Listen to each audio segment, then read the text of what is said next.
जय शिवराय मित्रांनो उन्हाळी हंगाम 2025-26 करता राज्यामध्ये ई पीक पाहणी सुरू झालेली आहे।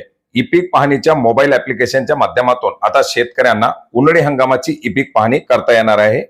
8 एप्रिल 2026 ते 24 मे 2026 या कालावधीमध्ये शेतकऱ्यांना स्वतःच्या लॉग इन मधून शेतकरी म्हणून आपली ई पीक पाहणी करता येणार आहे।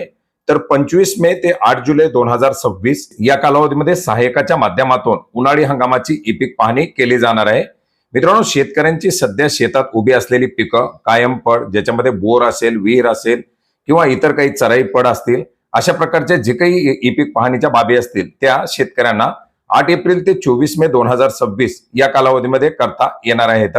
याच्यामध्ये फळबागा असतील, बहुवार्षिक पिकं असतील किंवा इतर काही पीक पाहणी राहिलेली असेल तर ती आपण या हंगामामध्ये करू शकता।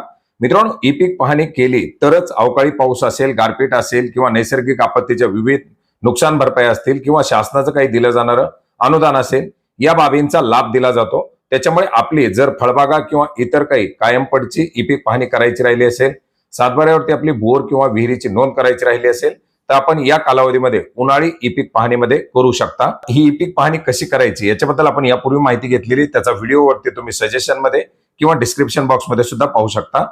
धन्यवाद।